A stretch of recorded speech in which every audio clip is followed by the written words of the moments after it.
10 minute और wait कर लीजिए, थोड़ा और लोग आ जाए। नेता आ रहे हैं ना,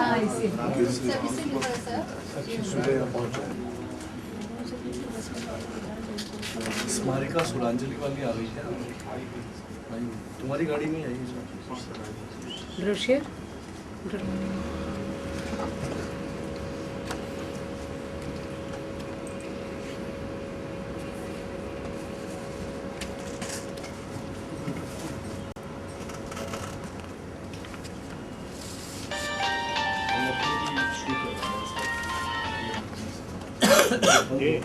पहले नाम प्रतिबिंब था, नाम पहले संस्कृति। अपनी जो मैगजीन थी त्रैमासिक, उसका नाम क्या था? संस्कृति दर्शन। मिनिमम इतने पेज हो, क्वालिटी प्रिंटिंग की, ये मध्य प्रदेश सरकार से बहुत बढ़िया है।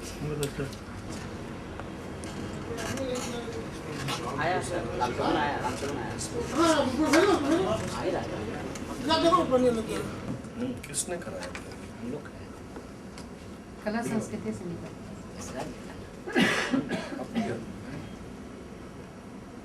नहीं, ये कला है, ये स्पीकर रविंद्र जैन।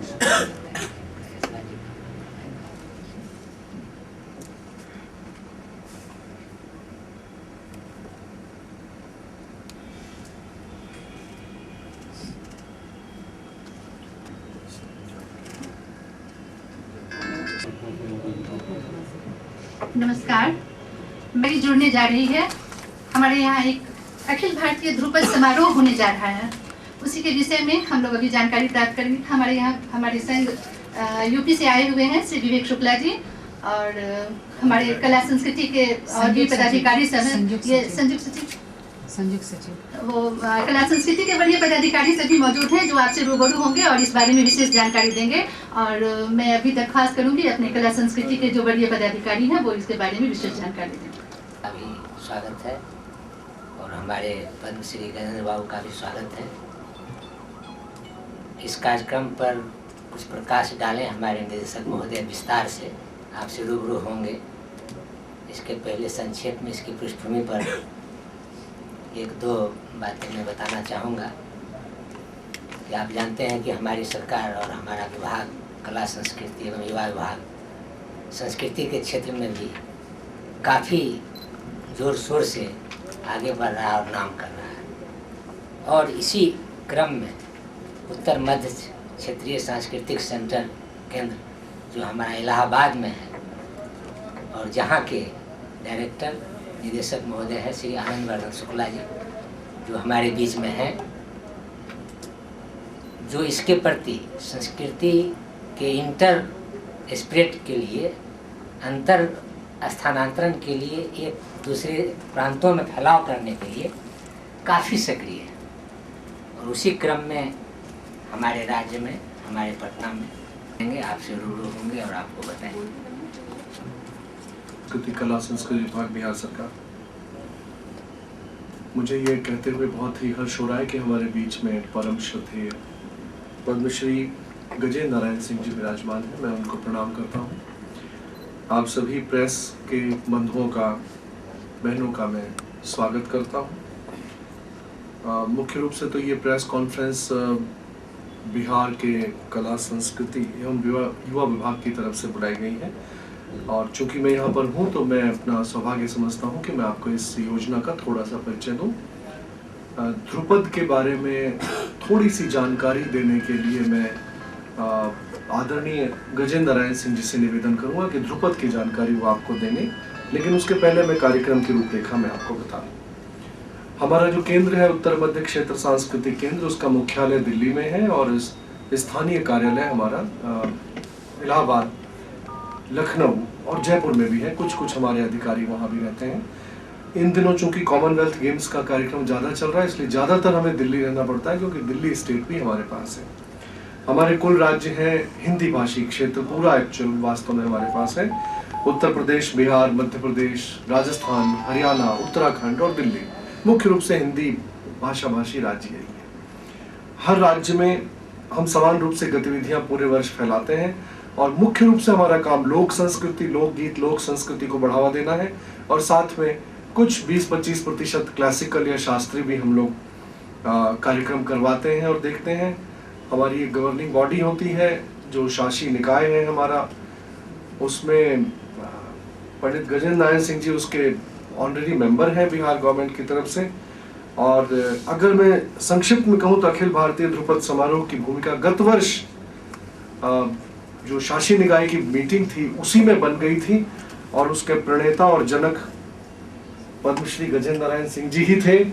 इन्होंने कहा था कि आने वाले वर्ष में हमको ध्रुपद पर कुछ बड़ा कार्यक्रम कराना है। इस बीच में काफी समय हो गया, पिछले दिनों हम लोगों को कोरिया, कुवैत, कॉमनवेल्थ में काफी सारा व्यस्त रहना पड़ा, लेकिन तो भी हमारी जो कैलेंडर था उसमें हमने देखा कि कजरी महोत्सव हमने कर लिया, मंगनियार गायकी का कर लिया, ध्रुपद रह गया था। अब ध्रुपद में ज्यादा प्रेशर हमारे ऊपर था भोपाल से, ज्यादा मैं आपको निवेदन करूं, मध्य प्रदेश गवर्नमेंट बहुत पीछे पड़ी हुई थी कि ध्रुपद तो आपको यही कराना है। तो मैंने एकदम राय लेने के लिए आपको फोन किया कि सर कहाँ कराया जाए। तो आपने कहा कि दरभंगा और बेतिया घराना यहाँ है, तो क्यों ना आप इसको पटना में करें बजाय भोपाल में करने के। मैंने आदरणीय विवेक सिंह जी सर से कहा, तो विवेक सिंह जी सर पहली बार सुन के इतने खुश हुए कि नहीं, ध्रुपद तो पटना में ही होगा। तो इस तरह से एक वैचारिक एकता हुई, और एकता के बाद हमने आपसे राय ली, आपने हमें विस्तार से बताया, समझाया। मैं बीच में मिलने भी आया, विवेक सिंह साहब के साथ मैंने मीटिंग की, हेमचंद प्रसाद साहब के साथ मीटिंग की, और ये मुझे कहते हुए बहुत खुशी है, जैसा कि मैडम ने बताया कि बिहार संस्कृति विभाग इतना ज्यादा जागरूक है कि हर अच्छे कार्यक्रम को करने से पहले ये होता है कि नहीं आपको यही करना है। पिछले दिनों हमने आपका जो हरिहर क्षेत्र होता है, छपरा होता है, सोन मेला होता है, बेगूसराय में है, गया में है, हर जगह उत्तर मध्य क्षेत्र सांस्कृतिक केंद्र की टीमें उपस्थित थीं। और यहाँ तक कि इमरजेंसी में, आपातकाल में सिन्हा मैडम का बटन दबता है मेरे कार्यालय में कि ये कार्यक्रम आपको कराना है, और मैं कहता हूँ कब कराना है, तो कहती कब नहीं, कल कराना है। और मैंने उनको निराश नहीं होने दिया, 24 घंटे के मार्जिन पे भी उनके कार्यक्रम को मैंने बिहार में कराया। और मुझे बड़ी खुशी है कि लोक संस्कृति के, लोक कला के, लोक गीत के इस वर्ष जो अपना पिछला वर्ष बीता है, लगभग 300 आर्टिस्टों ने बिहार में हमारे केंद्र की तरफ से कार्यक्रम की प्रस्तुतियां दी हैं। ये संख्या अभी कम है, बढ़नी चाहिए, और हम उम्मीद करते हैं कि आने वाले वर्ष में 600 आर्टिस्ट हमारे लोग के यहाँ पर प्रोग्राम देंगे। हमने बिहार में आर्मी के लिए प्रोग्राम दिया है, सीआरपीएफ के लिए प्रोग्राम दिया है, रेलवे के लिए दिया है, और जिस भी जिले के जिला कलेक्टर हमें फोन करते हैं, सिन्हा मैडम को, रेम जी को बताऊं, मैं उनसे कहता हूं पहले अपने संस्कृति विभाग से बात कीजिए, वहां से लेटर हमारे पास भेजिए, हम जरूर प्रोग्राम भेजेंगे, ताकि हम प्रोग्राम कर दें और विभाग को पता ही नहीं हो। ऐसा नहीं होना चाहिए। आज की जो अखिल भारतीय ध्रुपद समारोह की योजना है, करीब 2 महीने पहले बनी थी, और इस बीच हमने भारत में जितने भी ध्रुपद के स्थापित कलाकार हैं उनसे संपर्क किया, और जो भी उपलब्ध हो सके हम, उदाहरण के लिए इस समय वर्तमान में गुंदेचा बंधु भारत में नहीं है, विदेश गए हुए, तो उन्होंने अपनी शिष्य परंपरा हमको दी कि देखिए जिन्होंने हमने जिनको तैयार किया है वो लोग हम आपको दे रहे हैं। तो वो भी आ रहे हैं, डागर घराने से लोग आ रहे हैं, कलकत्ता से लोग आ रहे हैं, बेतिया से आ रहे हैं, जयपुर से आ रहे हैं, श्रीनाथद्वारा मंदिर जो बहुत प्रसिद्ध है, पुष्टि मार्ग का सबसे बड़ा केंद्र है राजस्थान में नाथद्वारा में, उसको जो मंगलाचरण आरती गाने वाले कीर्तनिया होते हैं जो ध्रुपद से शुरू करते हैं, उनका दल भी यहाँ पर कल पहुंच रहा है। पूना से भी लोग आ रहे हैं, तो मैं विस्तार से उनका परिचय आपको बता दूंगा कौन कहाँ से आ रहा है। और 2 दिवसीय कार्यक्रम 12 तारीख को, यानी कि कल, भारतीय नृत्य कला मंदिर जो ऑडिटोरियम है वहां पर शाम को आरंभ होगा। पहला सत्र, दूसरा सत्र परसों सुबह होगा, और तीसरा सत्र परसों शाम को होगा, जिसमें कि पूरे भारत से आने वाले ध्रुपद के कलाकारों का सम्मान भी करवाया जाएगा। और हम ये चाहेंगे, वैसे तो हमने पिछले दिनों कई सारी किताबें पढ़ी, ध्रुपद पे जानकारी हासिल की, ध्रुपद क्या है, ध्रुपद क्या है, सारी जानकारी चाहिए तो आप हमसे पूछ सकते हैं। अभी तक की प्राप्त सूचना के अनुसार इसमें जितने नाम छपे सभी लोग पहुंच रहे हैं। कल एक खोष्टी जी थे, पुष्पराज खोष्टी जी, मुंबई से सुरबहार जो बजाते हैं, कल उनकी ट्रेन छूट गई, तो अचानक मुझे पता चला रात को 11:15 बजे कि could not get the train. तो मैंने उनको आज सुबह कहा आप हवाई जहाज पकड़िए और आ जाइए। उनको हवाई जहाज का टिकट भी नहीं मिल पा रहा है, इट्स ऑल फुल। तो कल सुबह की एक फ्लाइट की टिकट मैंने उनको करा के दी है, कल सुबह वो चलेंगे, लेकिन दोपहर में 12 बजे 12:30 बजे हमारे पास पहुंच जाएंगे। तो इस तरह मुझे खुशी है। जो सबसे वरिष्ठ जो पखावज के ध्रुपद के जो कलाकार हैं, सबसे वरिष्ठ अभी उपलब्ध है भारत में, वो जिया फरीदुद्दीन ढाकर साहब हैं। और वो श्रीमान के पर्सनल निवेदन पर, हम तो 2 बार उनसे बात कर चुके, मना कर दिया था। इन्होंने कहा, मेरे सामने बैठ के बात हुई कि ये मेरी बात का सवाल है और जब तक डागर घराने का अध्यक्ष यहाँ नहीं आएगा ये ध्रुपद समारोह नहीं हो पाएगा। उन्होंने आपकी बात रखी, उन्होंने कहा मैं पहुंच रहा हूँ और मुझे सूचना मिली कि मैं हर हालत में, तो वो भी पहुंच रहे हैं। हाँ, अब तक वो आ गए होंगे, उनको लेने एयरपोर्ट आ नहीं गया। तो इस तरह से ये योजना है। 3 सत्रों में इस कार्यक्रम को हम अच्छे से चलाएंगे। एक चीज मैं आपको जरूर बताना चाहूंगा, हेमचंद प्रसाद साहब और सिन्हा मैडम इस बात से बहुत खुश होंगे कि जब मैं पहली बार, आपने मुझे एक जगह दिखाई थी जहां आप शुक्र, गुलजार और शनि बहार कार्यक्रम बल्कि लेके गए मुझे। मैं अगर इलाहाबाद वालों को कहूँ तो लोग नहीं मानेंगे, पर आपको मानना पड़ेगा। उसी की तर्ज पे मेरे केंद्र पे प्रत्येक शनिवार कार्यक्रम शुरू हो गया यहाँ से जाते ही, और उसको सुरांजलि का नाम दिया हमने।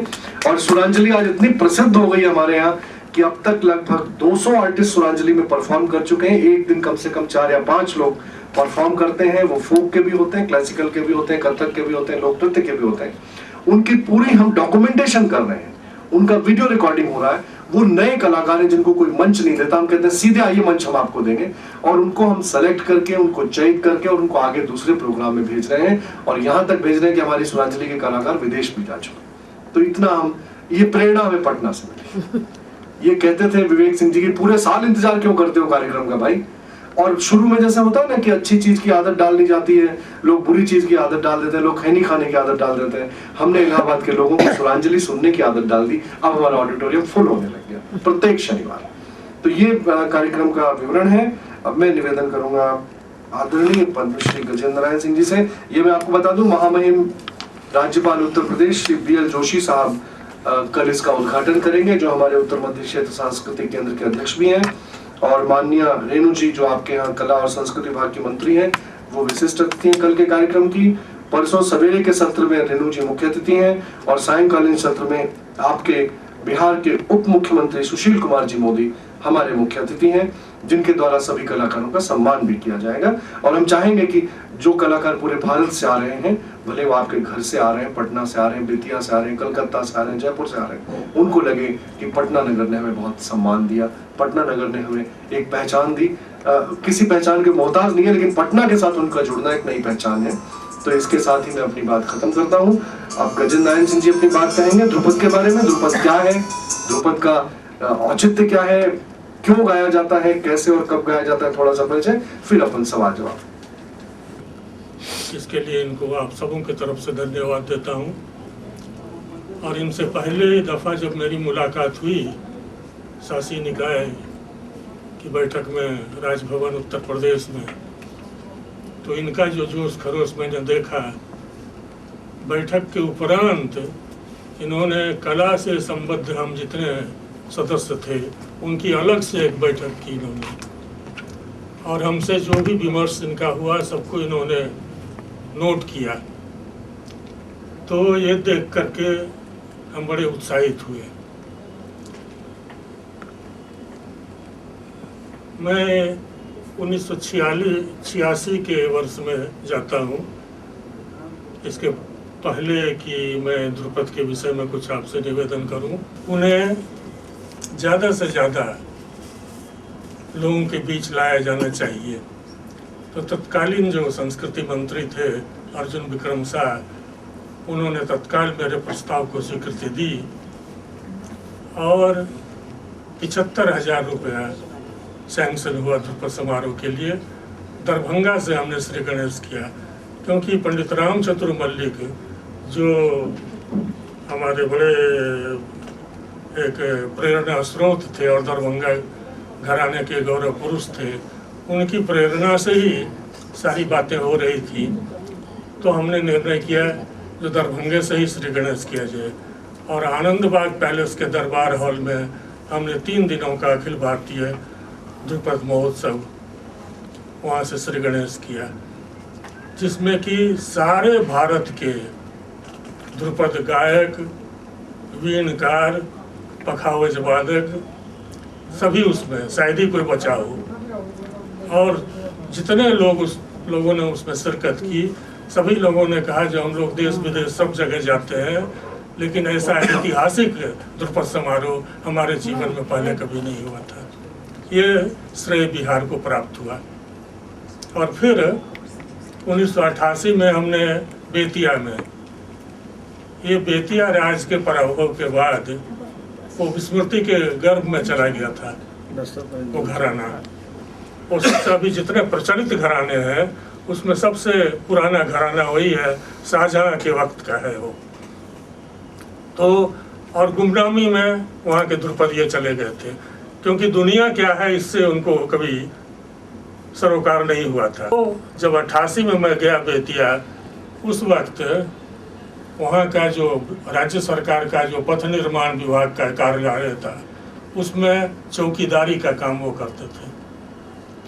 मैं इतना शर्मसार हुआ ये देख करके, जो वैसी जिसकी माली हालत 2 जून का खाना जिसको नहीं जुटता था, उसने अपनी परंपरा को जीवंत रखा। ये बहुत ही क्रेडिटेबल बात है। और उनको वहाँ मौका मिला। उसके बाद अभी तो देश विदेश सब तरफ से उनको बुलावा आ रहा है और तैयार करवाया। आज पहुँच गए होंगे वो होटल में, तो वो आए हैं। कल ही उनका गायन है। तो अब ध्रुपद के पहले छंद प्रबंध गाया जाता था, जो कि संस्कृत में ही हुआ करता था। 14वीं सदी में ग्वालियर नरेश मान सिंह तोमर के सौजन्य से प्रबंध का एक भेद, सालग सूड प्रबंध, उसका उपभेद ध्रुवा से ये ध्रुपद की रूपरेखा बनी, गुनियों ने बनाया। और 14वीं सदी से ये प्रचार प्रसार में आया। बाद में इसकी 4 बानियां बनी, गोहार, खंडार, नौहार और डागुर।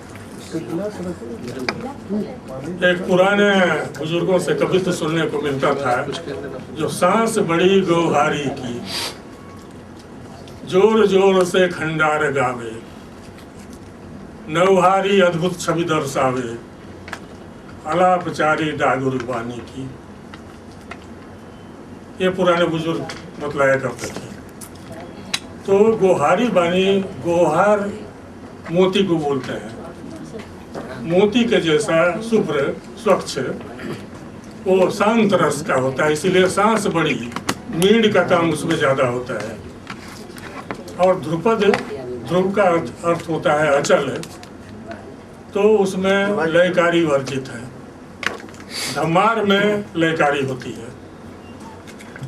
और खंडार, चूंकि ये राजपुताने के राजस्थान के एक क्षेत्र से ये वाणी आई, इसीलिए उसमें रौद्र रस, वीर रस का, तो इसीलिए जोर जोर से खंडार गावे, उसकी प्रकृति चपल है।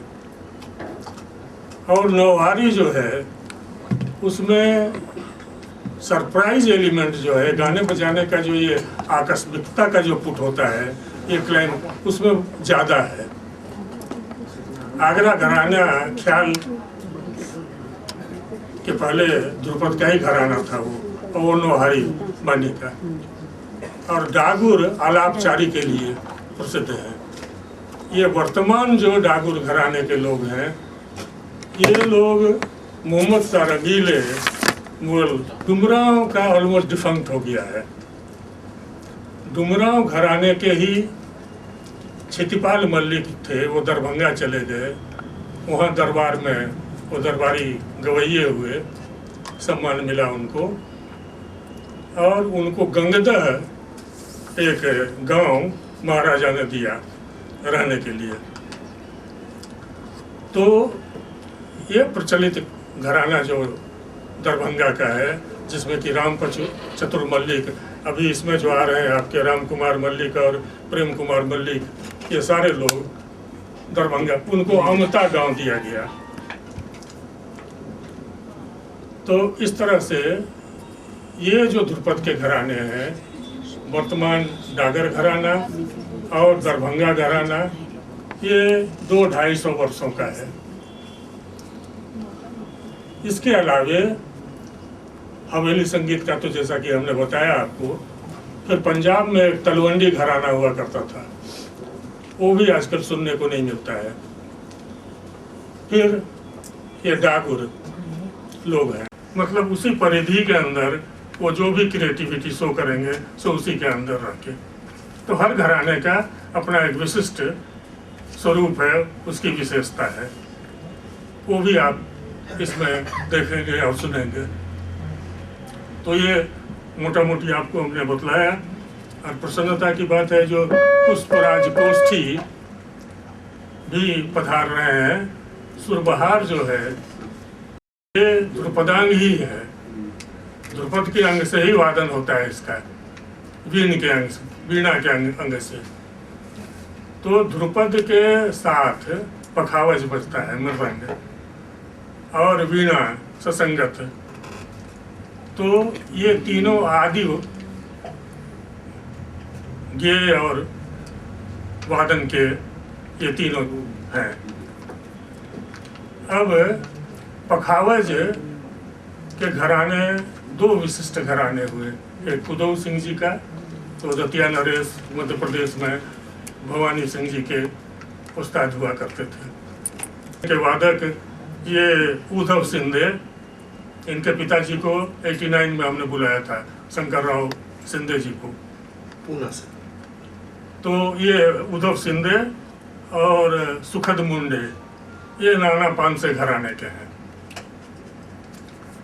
तो इस तरह से एक मैं अर्ज कर देना चाहता हूँ, अन्यथा न लेंगे, चूँकि ये ध्रुपद का आयोजन है और ध्रुपद जो है इसमें आलापचारी प्रमुख अंग है इसका, वही घंटा भर से कम नहीं होता है। तो कलाकार कुछ ज़्यादा हो गए और उनको पूरा समय नहीं मिल सकेगा। फिर भी हम कोशिश करेंगे जो वरिष्ठता के मुताबिक उनको ज़्यादा समय दिया जाए। ये सारी बातें मैंने कहते हैं आपको जानकारी दी गई और कल से इसका शुभारंभ है। उत्तर प्रदेश के महामहिम राज्यपाल उद्घाटन करेंगे 3 सत्र में, जैसा कि इन्होंने बतलाया। कल सांध्यकालीन सत्र है, परसों प्रातःकालीन सत्र है 8 से 11, हम उसको 12 तक ले जाएंगे। और चूँकि 5-6 कलाकार हैं, और फिर सांध्यकालीन सत्र कल का, उसमें भी गायन वादन आप सुनेंगे और कुछ विशिष्ट ध्रुपद के सेवियों को केंद्र द्वारा सम्मानित भी किया जाएगा। ये पहला मौका है जब केंद्र द्वारा वे लोग सम्मानित किए जाएंगे। ये सारा क्रेडिट इनका है, मेरा कुछ नहीं है, और मैंने सिर्फ इनको सहयोग दिया है जिसको इन्होंने पूरा 100% लिया है। इसी की हार्दिक प्रसन्नता मुझे है। धन्यवाद। धन्यवाद। आपने थोड़ी सी पृष्ठभूमि देखी और सुनी ध्रुपद के बारे में। वास्तव में अब ये हवेली और मंदिर में ही सीमित होकर रह गया है ध्रुपद, लेकिन हम चाहते हैं हम जनता के बीच में ले जाएं, इसलिए हम इन लोगों को यहाँ लेके आए हैं। और हमने 5 पखावज वादक एक साथ अपनी कला दिखाएंगे। उसके बाद मधु भट्ट तेलंग जयपुर से आ रही हैं, जो म्यूजिक विभाग में प्रोफेसर एंड हेड है राजस्थान यूनिवर्सिटी में, और बहुत अच्छी गायिका है, राजस्थान की अकेली ध्रुपद गायिका हैं। उनके साथ पखावज पे प्रवीण आर्य हैं, और जिया फरीदुद्दीन डागर साहब के साथ पंडित रामाशीष पाठक बिहार के ही हैं। और उसके बाद राम कुमार मलिक और शमित कुमार मलिक मिलके गाएंगे, जिनके साथ तापस दास कलकत्ता से आ रहे हैं। कल का प्रोग्राम है, आप लोगों को बहुत अच्छा लगेगा। सभी को दिखाइए, सुनाइए, अपने घर वालों को लगाइए। ड्यूटी तो आपकी है, लेकिन अपने घर वालों के साथ भी देखिए। आग्रह आपसे होगा, क्योंकि अभी तक पब्लिसिटी के नाम पर कुछ नहीं हुआ है, और इस आयोजन का अपने अखबारों के जरिए जितना भी आप पब्लिसिटी दे सकते हैं, कृपया देने की कृपा करेंगे। निवेदन। Thank you. आप लीजिए कुछ जलपान। कला संस्कृति धन्यवाद देती हूँ, और सूचना जनसंपर्क विभाग के पदाधिकारी नीलम जी को विशेष तौर पर, जिन्होंने ये सारी व्यवस्था पूर्व से ही सुनिश्चित करके रखी थी। ऐसा लग रहा था कि प्रेस कॉन्फ्रेंस उन्होंने ही बुलाया है और मुझे आना है, क्योंकि मैं जब नीचे थी तो ये कह रही थी कि आप अभी तक आई नहीं हैं, तो मुझे ये अच्छा निदेशक जो उत्तर मध्य क्षेत्र से यहाँ आए हैं, थोड़ी बहुत कमी हम लोगों के स्वागत में अगर कोई त्रुटि होगी तो उसे नज़रअंदाज करेंगे, क्योंकि सब एक बड़े समारोह के आयोजन में कुछ न कुछ कमियां रह ही जाती हैं, जिसे अन्यथा न लेते हुए नज़रअंदाज किया जाए सबको मिल करके, तभी एक कोई आयोजन सफल हो सकता है। और हमारे सचिव श्री विवेक कुमार सिंह जी ने इस ध्रुपद समारोह के प्रचार प्रसार के लिए काफ़ी कुछ किया है। जैसे अभी आप पिछले वीक के इंडिया टुडे में देखेंगे, पटना का एक न्यूज़ भी आया है, जो पटना में ध्रुपद समारोह हो रहा है, तो हमारे सचिव कला संस्कृति विभाग की पहल है इसमें। और प्रचार प्रसार जहाँ तक हम लोगों से हो सका है हम लोगों ने किया है। और अभी सारे प्रेस बंधु कल के अखबार में मुझे लगता है कि काफ़ी व्यापक स्तर पे इसका प्रचार प्रसार होगा। और 2 दिन का जो समारोह है, थोड़ी सी उसमें, क्योंकि एक साथ कई समारोह पटना में आयोजित हैं, फिर भी ये ध्रुपद समारोह काफ़ी हद तक सफल होगा, इसी आशा के साथ मैं धन्यवाद ज्ञापित करती हूँ। मैं की वजह से हम लोग यहाँ पर हैं और जिनका सहयोग पूरे वर्ष हमें लगातार मिलता रहा। विवेक कुमार सिंह जी बहुत ही उत्साही रहते हैं ऐसे कार्यक्रम के लिए। और मैं आपको बताऊं, एक पिछला उदाहरण मुझे है, सिन्हा मैडम, मैंने उनसे कहा कि सर ये कार्यक्रम करना है, उन्होंने पूरा सुनने से पहले कहा कर लो, बिहार में करो। तो इतनी जो ऊर्जा है, मैं उसको नमन करता हूँ, उसको धन्यवाद देता हूँ। और उनकी पहल भी की बहुत बड़ी उपलब्धि है, जिसका अनुकरण हमारे दूसरे राज्य भी कर रहे हैं। इसके लिए मैं धन्यवाद। मध्य क्षेत्र सांस्कृतिक केंद्र के पहले हमारी गवर्निंग